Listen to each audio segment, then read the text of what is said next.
भारत 2047 का विजन या ब्लूप्रिंट जो है वो पेश हो चुका है। ऐसे में तमाम तरह के सेक्टर्स पे सरकार का फोकस रहा है। भले ही रोजगार की हम बात करें, युवाओं की बात करें, महिलाओं की बात करें, मैन्युफैक्चरिंग की बात करें, हेल्थ केयर की बात करें, सभी जगह, ग्रामीण भारत की भी बात करें, सभी जगह फोकस रहा है।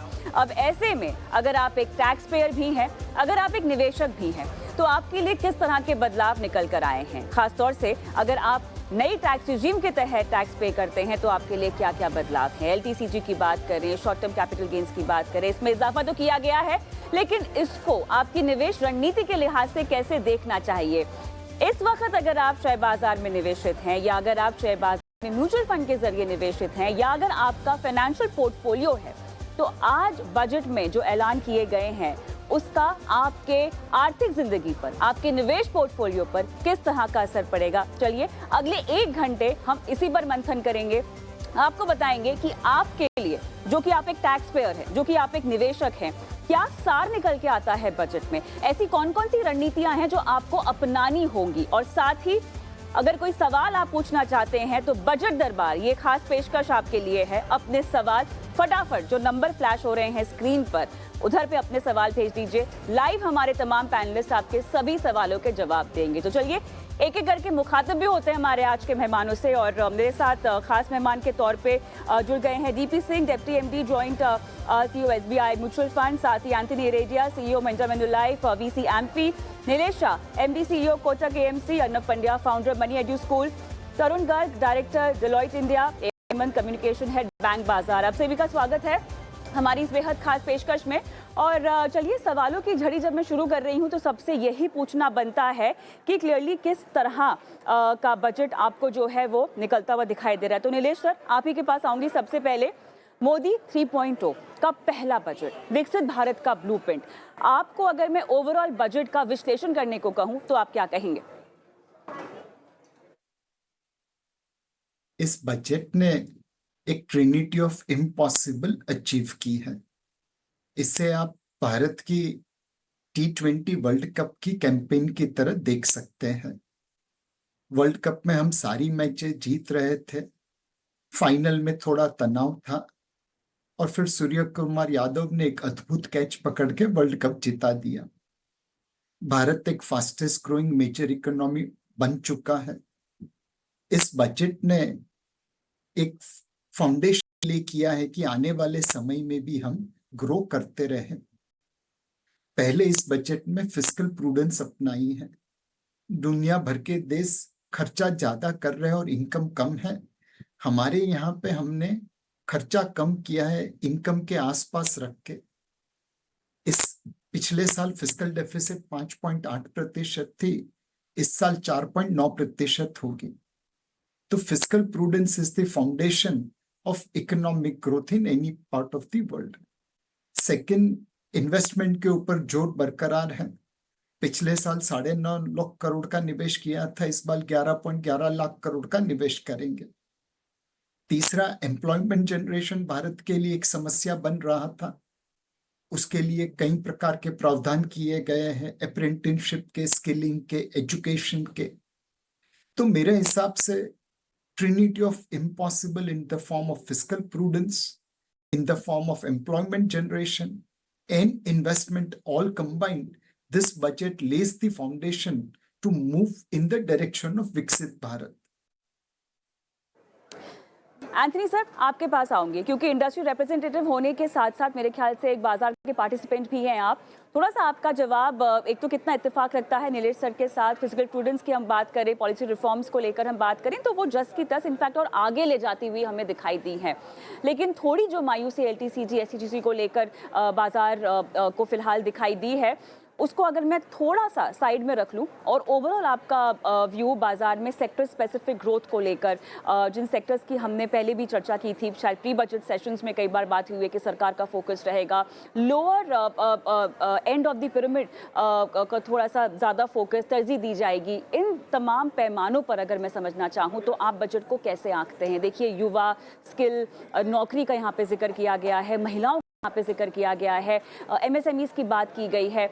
ओवरऑल क्या सभी के हाथ में कुछ ना कुछ लगा है, ऐसा कह सकते हैं एंथनी सर? के साथ बिल्कुल सहमत हूँ। एंड अगर मैं नीरज भाई का जो क्रिकेट का एग्जांपल देता हूँ, तो it's an attempt to win a match with 11 allrounders. Because मेरे हिसाब से ये सबसे बढ़िया ऑलराउंड बजट है। एक तरफ से व्यावहारिक तौर से fiscal prudence, job creation, employment generation पे ध्यान दिया गया है। लेकिन हमारा जो अभिलाषा है कि वर्ल्ड्स थर्ड लार्जेस्ट इकोनॉमी बने अगले 3-4 साल में, वो भी कायम है in terms of the capex expenditure, in terms of urban housing की जो फोकस है। तो मेरे हिसाब से अगर कोई बजट प्रैग्मेटिज्म या कॉमन सेंस के तौर से, लेकिन एम्बिशन के हिसाब से भी टिक मार्क मिलता है, तो मेरे हिसाब से ये बढ़िया बजट है। चलिए, अब मेरे ख्याल से बजट के कुछ अहम पहलुओं पर हम इस चर्चा को खोलते हैं। हमें इंतजार है डीपी सर के जुड़ने का, उनसे भी एक बार बात हो जाएगी। लेकिन उससे पहले अब अर्णव जी, आपके मुताबिक 5 हाइलाइट्स, और जो मैं हाइलाइट्स आपसे पूछ रही हूँ वो आम टैक्स पेयर के लिहाज के साथ साथ, क्योंकि देखिए कंजम्पशन एक बहुत बड़ी थीम जिसको हमने सोचा था कि सरकार चर्न आउट करने की कोशिश करेगी। बाजार में सेक्टर स्पेसिफिक अगर हम देखें तो चाल भी बहुत ज़्यादा बदलती हुई दिखाई दे रही है। हमने स्टॉक स्पेसिफिक एक्शन बहुत होता हुआ देखा है, सेक्टर स्पेसिफिक एक्शन बहुत होता हुआ देखा हुआ है। लेकिन अब अगर मैं आपसे कुछ सेक्टर स्पेसिफिक बदलावों की बात करूं और फायदों की बात करूं, तो आप किन बातों को हाईलाइट कर पाएंगे जो एक सार की तरह निकल कर आते हैं एक बाजार के ऐसे शख्स के लिए जो भले ही एक ट्रेडर हो या एक निवेशक हो? अर्णव जी। देखिए, कोई भी निवेशक हो जो आज की तारीख में बाजार में निवेश कर रहा है, उनके लिए कई फैक्टर्स मायने रखता है। पहली बात तो एक ये कि जो आज की तारीख में देश में अनएम्प्लॉयमेंट का प्रॉब्लम है, जिस तरह उसे टैकल करने के लिए जो स्कीम्स निकाली गई है, इंक्लूडिंग अप्रेंटिसशिप प्लस इवन की स्किलिंग, तो ये एक लंबे दौर पे एक डिविडेंड दे सकता है। तो ये एक बहुत इंपॉर्टेंट चीज है। दूसरी बात यह है कि जो टैक्स लॉस की सिंप्लीफिकेशन की बात की है, वो बहुत जरूरी है। काफी सालों से इसकी एक नीड है देश में। हमने पहले देखा था कि बहुत सालों पहले एक डायरेक्ट टैक्स कोड को भी इंट्रोड्यूस किया गया था, पर फिर वो इम्प्लीमेंट नहीं हुआ है। तो अब अगर हम अपने टैक्स लॉस को सिंप्लीफाई करें तो ये एक बहुत बड़ी चीज होगी। तीसरी बात, जो देश में ग्रोथ इंजन है वो एमएसएमईज और स्मॉल स्केल सेक्टर है, और उनके लिए जो अनेक प्रावधान किए गए हैं, उनको जो सपोर्ट के लिए मेजर्स आने वाले हैं, अगर वो भी एक तरह से एक्चुअल अपने बेनिफिट्स अपने इंटेंडेड बेनिफिशियरी तक पहुंचते हैं, तो वो एक बड़ा इम्पैक्ट कर सकता है ओवरऑल इकोनॉमी। चौथी बात है कि जिस तरह से पूरा कैपिटल गेन्स का स्ट्रक्चर यहाँ पर बदलने की बात की गई है, जो वो भी एक इशारा करता है कि यहाँ पर भी सिंप्लीफिकेशन ही एक गोल है। क्योंकि देखिए, अब पहले की तरह अलग अलग प्रकार से टाइम पीरियड नहीं है कि कब कोई एसेट लॉन्ग टर्म और शॉर्ट टर्म हो जाएगा। एक सिंपल डेफिनेशन है, तो उसमें वहां पर क्लैरिटी आ गई। दूसरी बात ये कि रेट्स भी है वो एक कर दिया है, for example long term capital gains में। अब क्योंकि इंडेक्सेशन निकाला गया है, तो पूरी कैलकुलेशन हर एक व्यक्ति को करना पड़ेगा, लेकिन जो सिंप्लीफिकेशन का जो मुद्दा है वो बहुत इंपॉर्टेंट है। और पांचवी बात ये है कि कई सारे मेजर्स है जिसमें एक लॉन्ग टर्म इन्वेस्टिंग की तरफ भी एक प्रोत्साहन देने की कोशिश की गई है। एक एग्जाम्पल की तरह से जब आप एनपीएस के बारे में बात करते हो, तो वहां पर जो प्लान है कि आप अपने माइनर के नाम पे भी निवेश कर सकते हो, तो ये एक बड़ी इंडिकेशन देता है कि ओवरऑल आप ओवर पीरियड ऑफ टाइम एक हैबिट बनाए कि रेगुलर इन्वेस्टिंग जितना जल्दी करो उतना अच्छा है, तो उसी से आपका over period of time wealth बने। बिल्कुल। अब थोड़ा सा टैक्स के पहलू पर आते हैं। मेरे ख्याल से तरुण यहाँ पर ज़्यादा समझाइश दे पाएंगे, क्योंकि जिस तरह से तरुण नए टैक्स रिजीम को बढ़ावा दिया जा रहा है, देखिए अब तक जितने भी बजट हुए हैं, अगर हम न्यू टैक्स रिजीम के लॉन्च की बात करें तब से लेकर अब तक तरुण जितने भी बजट आए हैं, सब में हमने देखा है कि नए टैक्स रिजीम को कुछ ना कुछ मिला ही है। कुछ ना कुछ मिला ही है, मतलब फायदे के लिए मिला है, ताकि लोग ज़्यादा से ज़्यादा इस पर अपनी ऑनबोर्डिंग करें। और तरुण, हमने ये होती हुई देखी भी है, ठीक है। अभी भी टैक्स स्लैब्स में रिवीजन आता हुआ हमने देखा है। सैलरी डिडक्शन जो कि इंट्रोड्यूस हुआ था, उसमें भी इजाफा होते हुए देखा है। मेरा सवाल आपसे अब सिर्फ इतना है कि अगर कोई ओल्ड टैक्स रिजीम में है, क्या उसको तुरंत प्रभाव से इन फायदों को देखते हुए, जो कि आने वाले बजट में बढ़ने भी वाले हैं, हो सकता है। समीकरण तो यही दिखाई दे रहे हैं तरुण। क्या शिफ्ट हो जाना चाहिए, कैसे आप इसको एनालाइज करते हैं इन बदलावों को? देखिए कविता, इस बजट में जैसा हमने सोचा भी था कि हमारी जो नई टैक्स व्यवस्था है उसी को ही प्रमोट किया है वित्त मंत्री ने। और वही कुछ वर्षों में भी हमने देखा ओल्ड टैक्स रिजीम में कोई भी चेंजेस नहीं करे थे। तो अब जैसे अगर हम देखें स्टार्टिंग से, तो 2020-2021 में न्यू टैक्स रिजीम को इन्होंने इंट्रोड्यूस किया था। तो उस समय ये इतनी आकर्षक नहीं थी, सारे टैक्स पेयर्स इसकी तरफ नहीं झुकाव रखते थे। तो धीरे धीरे हमने देखा जैसे कि इन्होंने 2023-24 के बजट में स्टैंडर्ड डिडक्शन को इंट्रोड्यूस किया, फिर सरचार्ज के भी रेट्स को फिर इन्होंने कम कर दिया था। मैक्सिमम सरचार्ज जो पहले 37% होता था 5 करोड़ या उससे अधिक की आय पर, तो उसको लिमिट करके 25% कर दिया था। तो उसका मतलब ये था कि मैक्सिमम मार्जिनल रेट 39% था न्यू रिजीम में, जबकि ओल्ड रिजीम में ये 42.74% है। और यही चीजें हमने अब भी इस बजट में भी देखी हैं कि स्टैंडर्ड डिडक्शन को और इन्होंने बढ़ा दिया है, 50 से 75,000 कर दिया है। और स्लैब्स में भी जो बदलाव करे हैं, जैसे पहले के टाइम में 0 से 3 लाख पर 0%, 3 से 6 लाख पर 5% था, तो उसको 3 से 6 की बजाय 3 से 7 लाख कर दिया है। और पुराने 2023-24 में अगर हम देखें तो 6 से 9 लाख पर 10% था, तो वही लिमिट अब 7 से लेके 10 लाख पर 10% कर दिया। तो ऐसे करके 1 लाख और 1 लाख में 5% का बेनिफिट, तो 10,000 का तो यहाँ पर बेनिफिट हो गया। और जो 25,000 की स्टैंडर्ड डिडक्शन को अगर मैं 30% से मल्टीप्लाई करूं तो करीब 7500 का बेनिफिट वो बन जाता है। तो कुल मिलाकर जो बजट स्पीच में वित्त मंत्री ने कहा था 17,500 का बेनिफिट दिया है। और अगर इसमें सेस को भी जोड़ दें आप 4%, तो करीब 18,200 के करीब का ये बेनिफिट बैठता है। तो आपका सवाल बिल्कुल सही है कि नई टैक्स प्रणाली को ही इन्होंने आकर्षक और बनाने की कोशिश की। और वित्त मंत्री ने एक बहुत इंटरेस्टिंग डेटा शेयर किया था कि करीब 2/3 हमारे जो टैक्स पेयर्स हैं वो इस नई टैक्स व्यवस्था की तरफ मुड़ भी चुके हैं। तो जैसा कि आप कह रहे हैं कि आने वाले समय में और इसमें चेंजेस होंगे, तो मैं तो यही कहूंगा कि अब जो भी दर्शक हैं, टैक्स पेयर्स हैं, नई टैक्स व्यवस्था की तरफ मुड़ जाना चाहिए। उन्हीं में भी पुराने जो टैक्स पेयर्स हैं उन्हीं को रुकना चाहिए, जिनमें अगर आपके जो बेनिफिट्स हैं, अगर आप HRA का भी एक सब्सटैंशियल बेनिफिट ले रहे हैं, होम लोन है, तो पहले अगर हम देखते थे कि एक इन्फ्लेक्शन पॉइंट या ब्रेक इवन पॉइंट कितना आता था, तो 3,75,000 के करीब था अगर आपकी आय से 15 या 20 लाख के करीब है। और अगर अब ये जो इन्फ्लेक्शन पॉइंट है ये भी बढ़कर 4,38,000 के करीब हो गया है। तो ब्रॉडली अगर हम देखें 4,33,000, तो ब्रॉडली अगर हम देखें तो ये बेनिफिट बढ़ता हुआ ही जा रहा है, दायरा बढ़ता जा रहा है। तो इसी कारण जैसा कि आपने कहा कि नई टैक्स व्यवस्था की तरफ मैक्सिमम टैक्स पेयर हम मुड़ेंगे।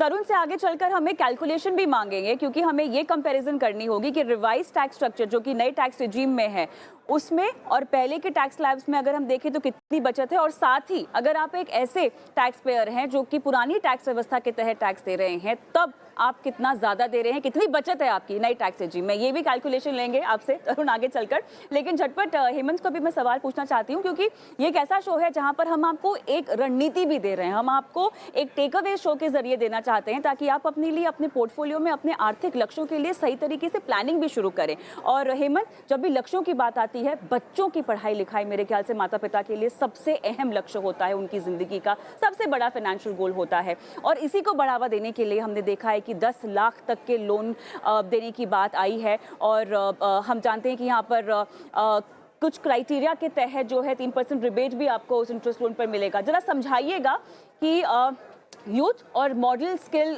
लोन के तहत क्या क्या ऐसे सौगातें हैं, अगर मैं इसको सौगात कह सकूं, तो वित्त मंत्री साहिबा ने दी हैं। जी कविता, सो यहाँ पे एक 3% सबवेंशन स्कीम अनाउंस किया गया है। सबवेंशन स्कीम के अंडर गवर्नमेंट आपकी जो लोन की इंटरेस्ट है वो फाइनेंस करेगी। सो ये अभी हम एक इन्फ्लेशनरी टाइम में चल रहे हैं जहाँ पे लोन रेट्स बढ़े हुए हैं और हमने थोड़ा लोन मार्केट में जो एजुकेशन लोन्स है उसमें थोड़ा स्लो डाउन भी देखा है। सो आई थिंक ये एक इम्पेटस की तरह आएगा, एक बूस्ट की तरह आएगा। यहाँ पे क्लियरली एक इंसेंटिव है स्टूडेंट्स के लिए कि वो एजुकेशन लोन लें और इंटरेस्ट बर्डन से डिटर ना हो, क्योंकि वहाँ पे उनको सबवेंशन स्कीम का फायदा मिल रहा है Kavita. So that is the limited point I want to make there.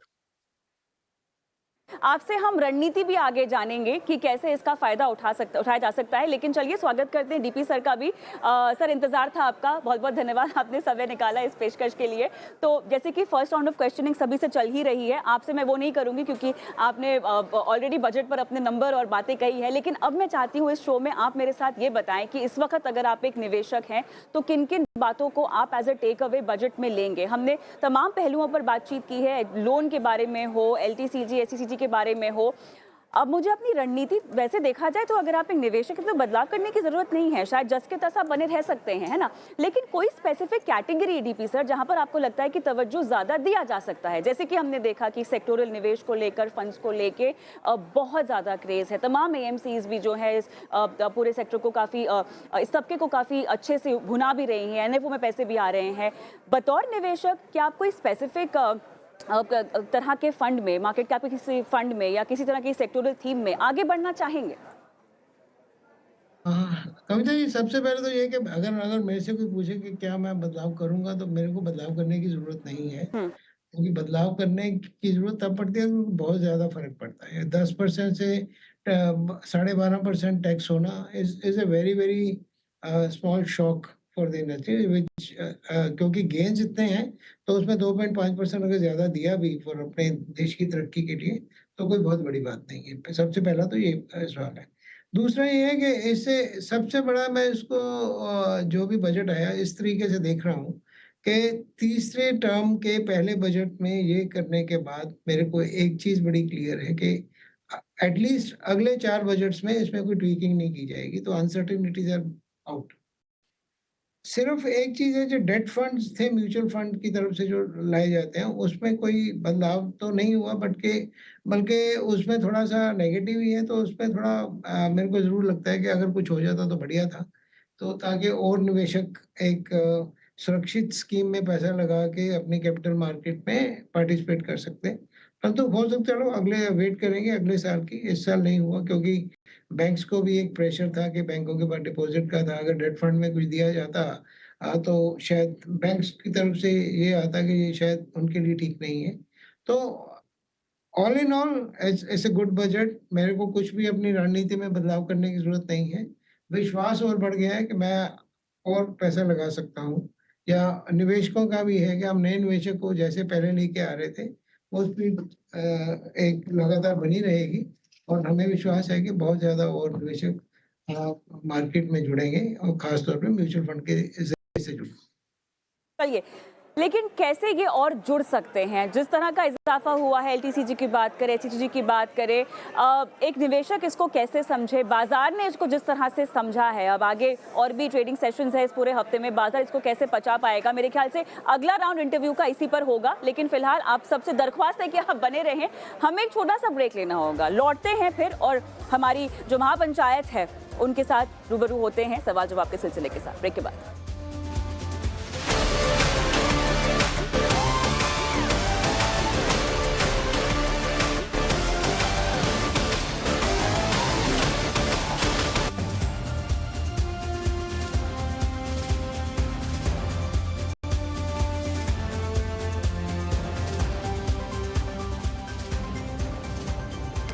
स्वागत है आप सभी का एक बार फिर से बजट दरबार में। जी हाँ, बजट जो पेश हो चुका है उसके बाद निवेशकों को अपने पोर्टफोलियो में क्या बदलाव करने चाहिए या बदलाव नहीं करने चाहिए, बाजार की चाल को कैसे समझे, आपकी छोटी अवधि के लंबी अवधि के लक्ष्यों का क्या होगा। हमारे महामहिम, हमारे सभी मेहमान हमारे साथ जुड़े हुए हैं, एक एक करके एक बार फिर से जुड़ते हैं और सेकेंड राउंड ऑफ क्वेश्चनिंग की ओर मैं बढ़ना चाहूंगी और नीलेश सर आपके पास आऊंगी, क्योंकि अब मुझे बाजार के नजरिए से समझना है जो बदलाव किए गए। देखिए, इस बात में कोई शक नहीं है, दो राय नहीं है कि रिटेल पार्टिसिपेशन बाजार में बढ़ा है।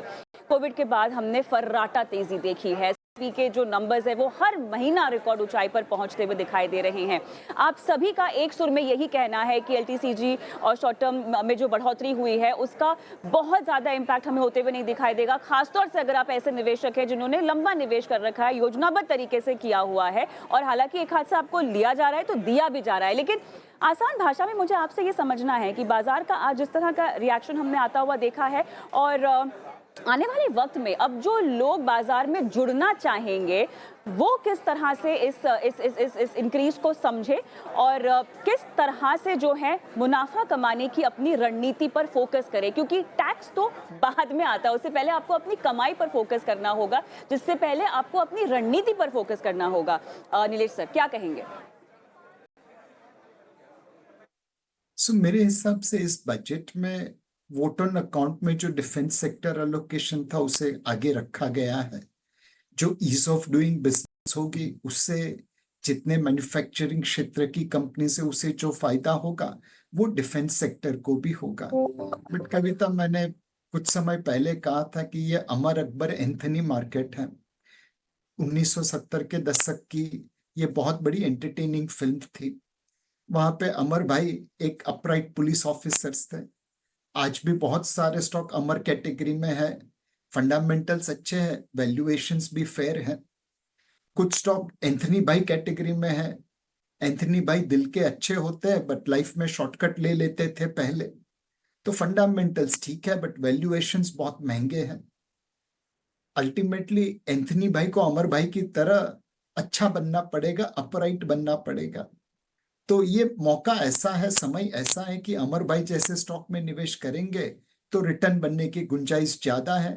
एंथनी भाई जैसे स्टॉक में निवेश करेंगे तो एंटरटेनमेंट शायद शॉर्ट टर्म में मिले, पर बाद में रिटर्न बनने की गुंजाइश कम है, जब तक एंथनी भाई अमर भाई की टोली में नहीं आ जाए। चलिए, और मैं देख सकती हूँ यहाँ पे एंथनी सर मुस्कुराते हुए भी दिखाई दे रहे हैं। बहुत ही बढ़िया तरीके से आपने उदाहरण देकर ये बात समझाई। लेकिन एक छोटा सा सवाल आपसे आखिर में लेना चाहूंगी नीलेश सर, इस वक्त आप किस सेक्टर्स में अपना निवेश बढ़ाएंगे? झटपट जवाब। मेरे हिसाब से कविता, मैं प्राइवेट बैंक्स, एफएमसीजी, टेक्नोलॉजी क्षेत्र और केमिकल क्षेत्र में तलाश करूंगा अच्छे स्टॉक में निवेश करने की। सेकंड, मैं क्वालिटी को पसंद करूंगा over momentum. Diversified ownership and high floating stock को पसंद करूंगा over concentrated holding and low floating stock. And मैं रीजनेबल वैल्यूएशन, फेयर वैल्यूएशन को पसंद करूंगा ओवर एक्सपेंसिव वैल्यूएशन। चलिए एंथनी सर, क्या आपका कोई स्पेसिफिक हाउस व्यू बनता हुआ दिखाई दे रहा है? और जिस तरह से आप मुस्कुरा रहे थे नीलेश सर की बातों को सुनते हुए, डीपी सर के पास भी आऊंगे क्योंकि आप सभी मुस्कुरा रहे थे, तो आपको शायद उदाहरण पसंद भी आए हैं। बताइएगा क्या कहेंगे आप?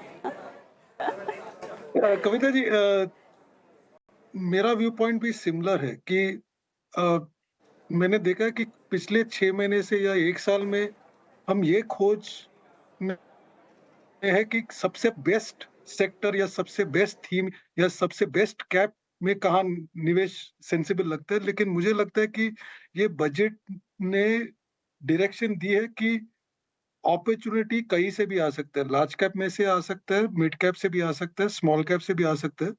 जैसे नीलेश भाई ने कहा, there are pockets of market जहां अपॉर्चुनिटी बहुत सही लगता है, maybe in manufacturing theme, cap good theme, but वहां पे वैल्यूएशन काफी रिच हो चुकी है।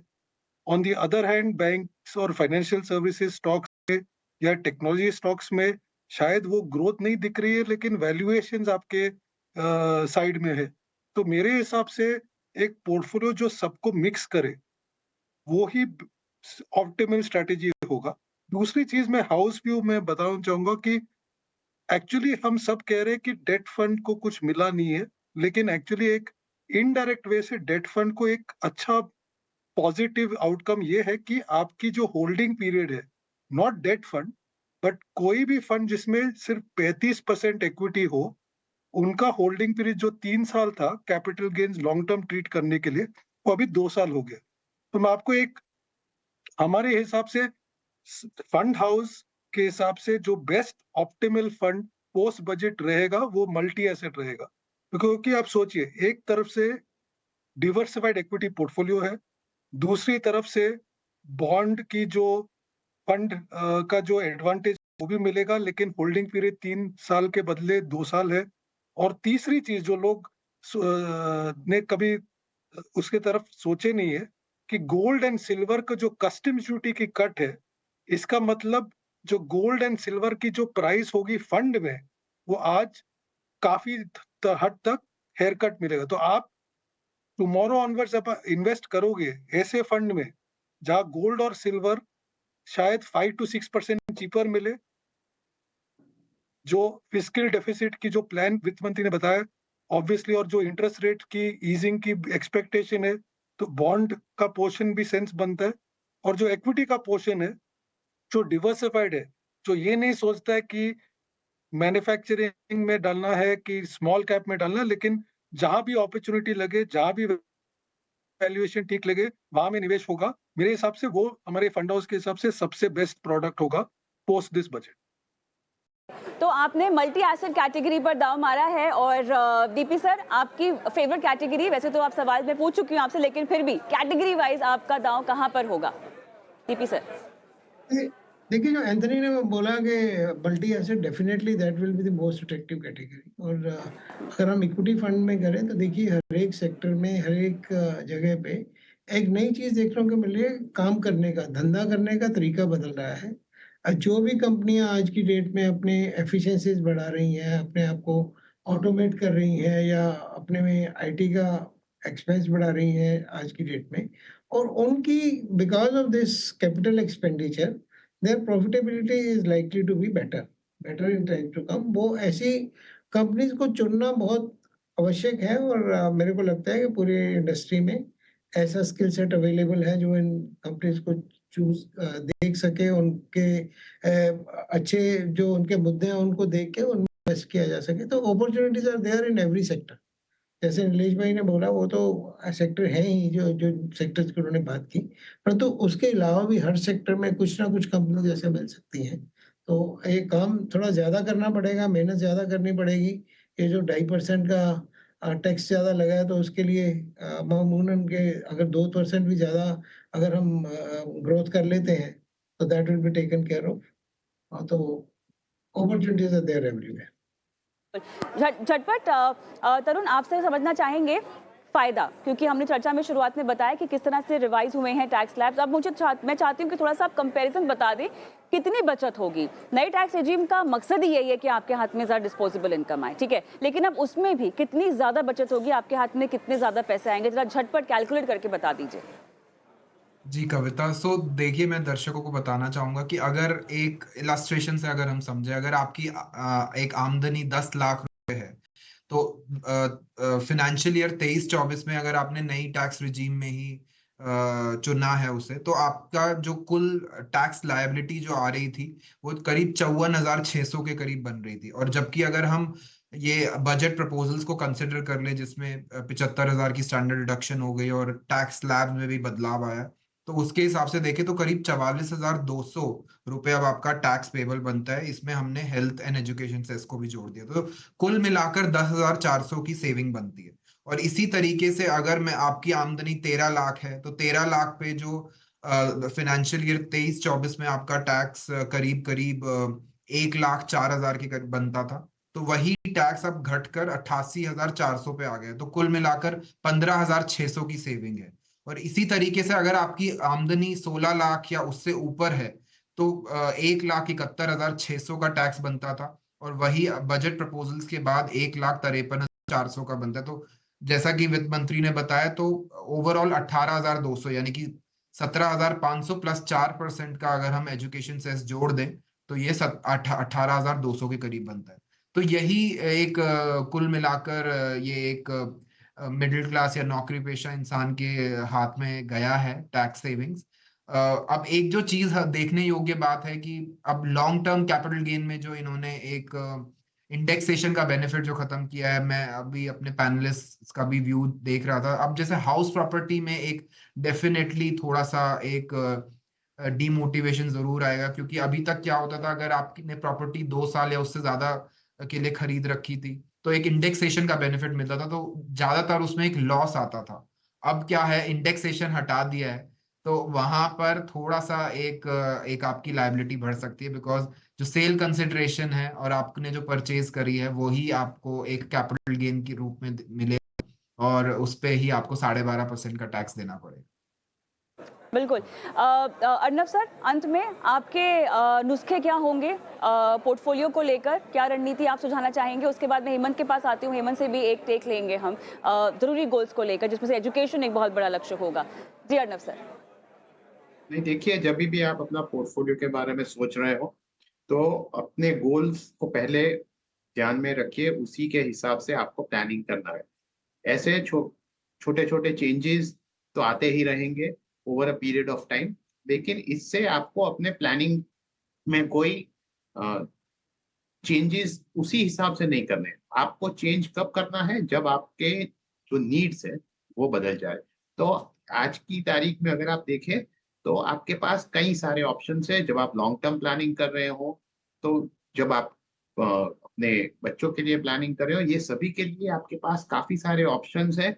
उसमें आप ध्यान से देखिए कि आपको कौन से ऑप्शन में कितना निवेश करना है, और उस हिसाब से जो एग्जिस्टिंग टैक्स स्ट्रक्चर है उसका भी ध्यान रख के आप ये कैलकुलेट कीजिए कि अल्टीमेटली अगर आपको अपने गोल तक पहुंचना है तो कितना निवेश करना पड़ेगा। ये एक बहुत इंपॉर्टेंट चीज है, क्योंकि देखिए at the end of the day आपके हाथ में जो फिगर रहता है वो नेट फिगर रहता है आफ्टर टैक्सेस। तो टैक्सेस का कैलकुलेशन करना बहुत जरूरी है। जिस तरह हम कहते हैं कि गोल के लिए आप इन्फ्लेशन को भी समावेश कर दीजिए उसमें, उसी तरह से जब आप नेट फिगर के बारे में सोच रहे हो तब टैक्सेस को भी आप कैलकुलेट कीजिए और देखिए कि उसका इम्पैक्ट क्या होगा। उसी हिसाब से आप प्लानिंग कीजिए, तो फिर आपको आसानी होगी अपने गोल्स को अचीव करने में। चलिए, आखिर में समय लगभग समाप्ति हो चुका है, लेकिन हेमंत आपके भी लास्ट वर्ड्स में सुनना चाहूंगी। जी कविता, मेरा पार्टिंग कमेंट ये होगा कि देखिए, हमने सब पैनलिस्ट से सुना कि टैक्स कोड का स्ट्रीमलाइनिंग हुआ है, कुछ टैक्सेस ऐड किए गए हैं, कुछ घटाए गए हैं। एक बहुत ज़रूरी पॉइंट मैं ये बताना चाहूँगा कि शायद इन स्लैब्स में इन्फ्लेशन एडजस्टमेंट नहीं हुआ है, और हम ये काफ़ी टाइम से देखते आ रहे हैं। सो ये एक्सपेक्टेशन थी कि स्लैब्स थोड़े ज़्यादा बढ़ाए जाएंगे, बढ़ाए गए हैं इस बार, बट काफ़ी एक्सपेक्टेशन थी कि और ज़्यादा किए जाएंगे ताकि एटलीस्ट इन्फ्लेशन उसमें एडजस्ट हो जाए। वो आई डोंट थिंक एडिक्वेटली हुआ है। मेरा एक्सपेक्टेशन था कि शायद गवर्नमेंट एक हाथ से कोई टैक्स रिडक्शन देगी और शायद दूसरे हाथ से कोई दूसरा टैक्स लगा के ले लेगी, और I think in the and वही हुआ है। Coming to portfolio investment options वगैरह, आपको क्या करना चाहिए? आई थिंक डाइवर्सिफाई करना बहुत ज़रूरी है इस पॉइंट पे। आपने सेक्टोरल इन्वेस्टमेंट की बात की थी, आई थिंक ज़्यादातर लोगों के लिए ये बेस्ट रहेगा कि वो एक वाइडली डाइवर्सिफाइड पोर्टफोलियो लें और गेस वर्क ना करें।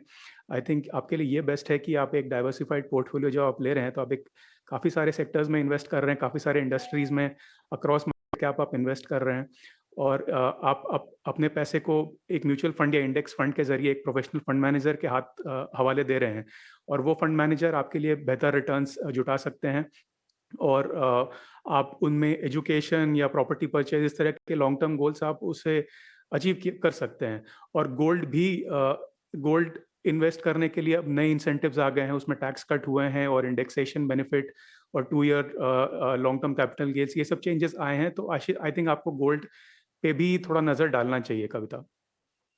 मेरे ख्याल से जो कुल मिला के पूरी चर्चा का सार है वो यही निकल के आ रहा है कि डाइवर्सिफिकेशन एक ब्रह्मास्त्र है।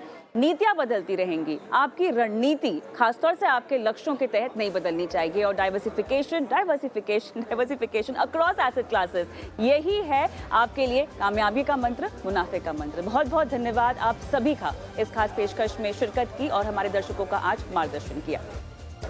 तो चलिए, बजट दरबार में हमें भी एक छोटा सा ब्रेक लेना होगा, लेकिन ब्रेक के उस पार अगर आप ये शो अभी इस वक्त देख भी रहे हैं तो हम आपके सवालों को भी शो में शामिल कर रहे हैं, और ब्रेक लेते हैं। ब्रेक के बाद नवनीत पूनत हमारे साथ जुड़ेंगे, उनसे थोड़ी सी बातचीत होगी बजट के ऊपर आपके लिए रणनीति को लेकर, और उसके बाद आपके सवाल जवाब। मिलते हैं ब्रेक के बाद।